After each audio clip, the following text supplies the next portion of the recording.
Mr. Cayetano's character that you hope to bring up in court, the specific damages by these? Well, actually, interestingly enough, the law says that if you prove a libel case, you do get damages for your feelings. But the main thing that libel law is concerned with is reputation. You know, Winston Churchill said, a lie is halfway around the world before the truth even has his pants on. And that's the problem that we face here. Lies travel quickly, they spread far and wide, and it's difficult to catch up to them. What the libel suit does is it puts a stop to that. It says, stop, we can catch up to you.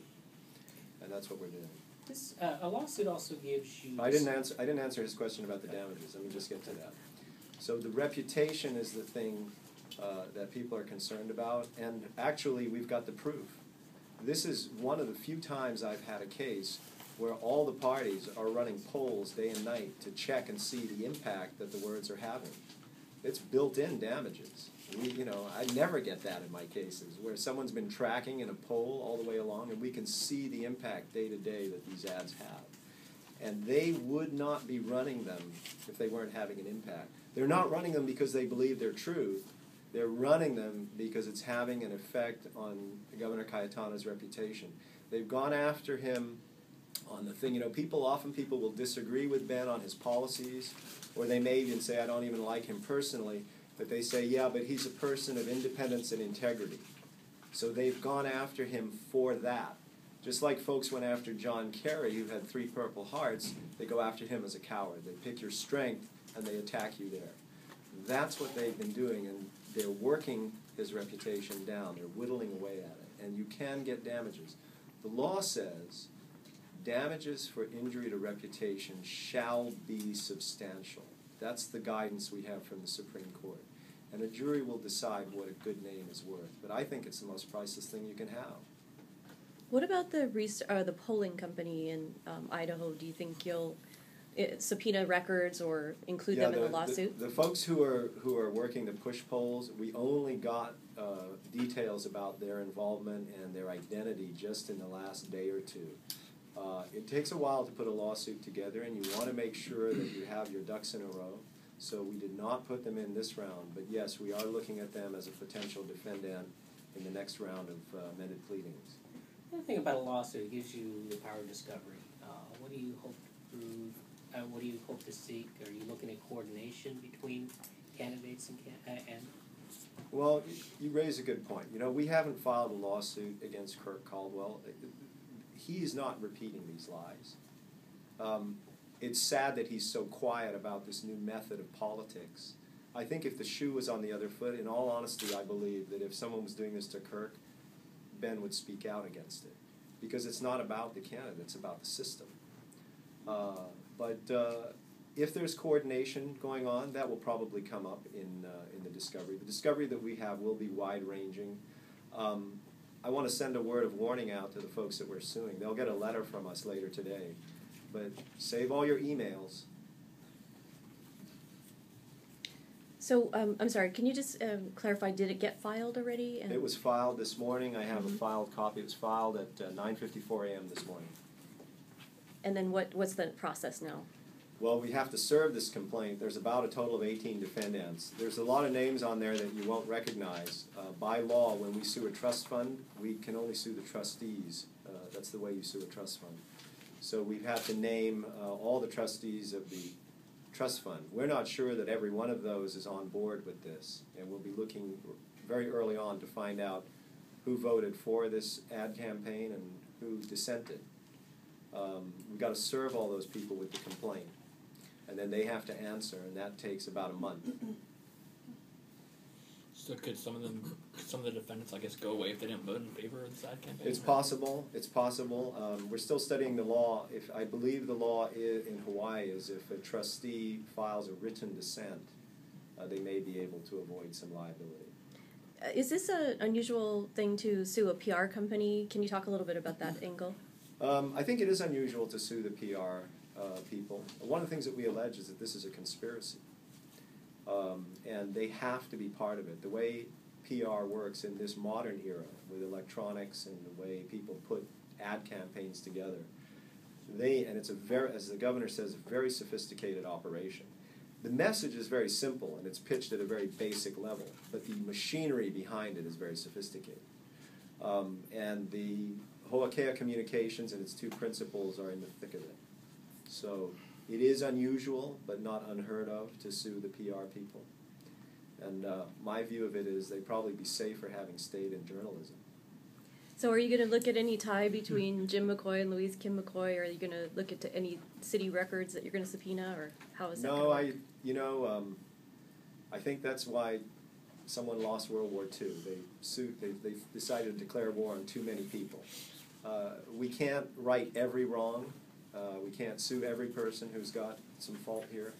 But we are trying to pick out the ringleaders and the masterminds. And we think if we get them to stop, if we can correct that, then we'll have done the public a great service.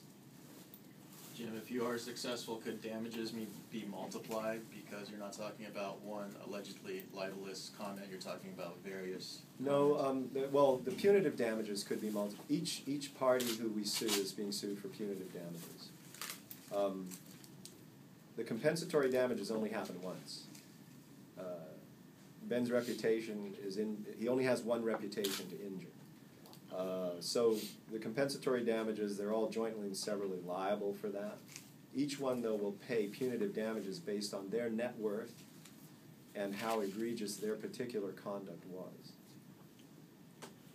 Governor, you talked a little bit about before about how you thought that they were using money that should have been against you, that should have been saved for the beneficiaries. Can you talk about that a little bit? Well, from what I understand, in this market recovery fund, the contractors pay 47 cents an hour for the carpenters that they hire.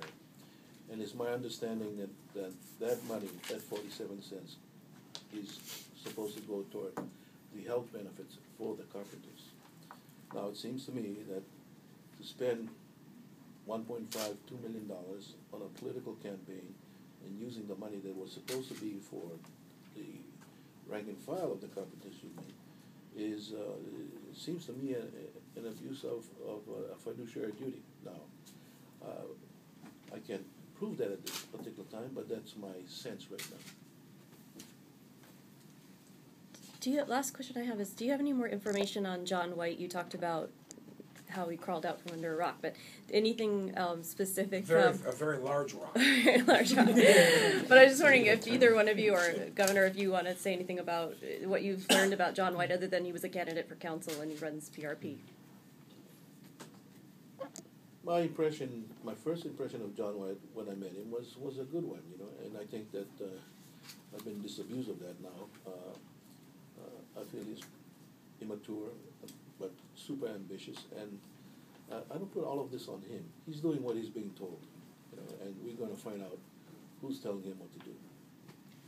Governor, have you conducted any more recent internal polls to see the impacts of this advertising, and did you want to share any of your internal polls lately? No, we conducted a post-primary poll one, and I gave you the results. I'm not going to tell you what our other polls show. Otherwise, you guys might not show up the next time I call a press conference. You feeling confident, though, headed to the general election in 2 weeks?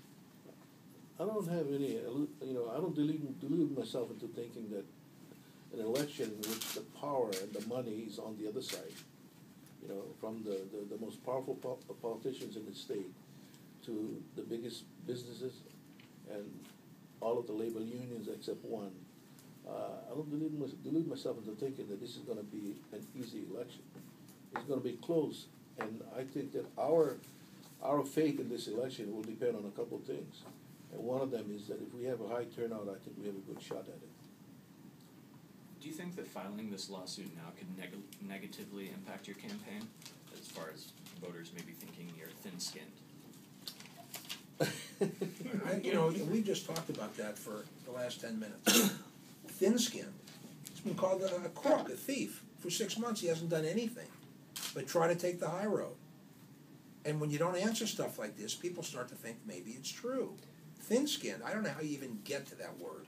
I'd like to talk about an important question about timing. We thought about, Ben has told people that he would sue, win or lose the election. And if you think about it, if you sue after the election and you won, everyone's going to say, well, you're just piling on. If you sue after the election and you lost, they say, oh, you're a sore loser. The only way to avoid that is to sue now, because then it's a matter of principle. It's not about winning or losing. It's about a principle. Is big money going to pay for big lies? Is that the future of Hawaii politics? If the voters hear this message and they say, no, we're not going to put up with that, maybe we won't have to see this again. If this works, you are going to see it every single election from now forever, or at least until we get Citizens United reversed. Do you think suing now could get people to question these ads and maybe kind of counteract the negative effects it might have on your campaign? I think that, as the press has done all it can to get the truth out. When you have 5 or 6 journalists, everyone, there isn't someone on the other side backing up Pacific Resources Partnership and John White. There's not one columnist or journalist who's come out and said anything in their favor. And that's not working. It's not making them quit. These people don't have any shame. There used to be a system, people had some honor. If the press called you out and said, hey, don't say that, it's not true, people would stop. They would knock it off. But those days seem to have changed. They have no shame. So I think that filing this lawsuit will get people talking and studying the issue, and may not do any much more good than the press has been able to do. But if one thing doesn't work, try something different. So that said, though, isn't there also a political impact for filing it now? Don't you want to, nip this now before people actually plant their vote? My view of it is, one of the reasons that I agreed to represent Ben when he asked me to represent him, and because I'm not part of the campaign. I'm here as a trial lawyer and a litigator. I'm hired to bring the lawsuit. You won't see me at the next press conference. I'm not going to be at campaign events. But one of the reasons that I did this is because he is a fighter. And people are asking the question, as Mike said, why isn't Ben fighting back? And so this lawsuit shows people that he's the same guy they've known all these years. He fights for principle. He doesn't just pick fights just to fight. He fights for what he believes in. And by doing this, he's reminding those who support him and those on the other side that he's here and that he's going to fight for these principles. And the principle, again, is bigger than who's going to win this election. It's bigger than are we going to have rail or not. This is about what kind of elections we're going to have in this state. Jim, is there any letter that's going to go out to media outlets, putting them on notice? You kind of alluded to it earlier. I don't think any final decision has been made about that. That's something that we're thinking about. Just to put the lawsuit together and get it ready for you folks, get the press releases out, has taken a lot of effort. Remember, this is being done by these folks in the middle of a busy campaign. I tried to talk to Ben yesterday just to get ready for the filing today. And he couldn't see me till 7:30 last night because he was out shaking hands, going to coffee hours, visiting with folks. So we can only do one thing at a time, and we'll address the question of what to do about the continued publication of these ads down the road. I just want to say one final thing, that I can't emphasize how important this lawsuit is to everyone in this state. I've been here 23 years, and from time to time I see what's called negative campaigning. People don't like it. Local people don't like that stuff. This is something I have never, ever seen. I'm a Chicago guy. I've seen it in Chicago. This changes everything in this state. If they get away with this by buying the election and doing something to someone like Ben Cayetano, who's been honest for 30 years in politics, if they can buy this election and steal it from him through money, it's going to change the complexion of elections for years to come. We can never allow that to happen. We can't make Hawaii what happens on the mainland. It would be awful for our children and our grandchildren.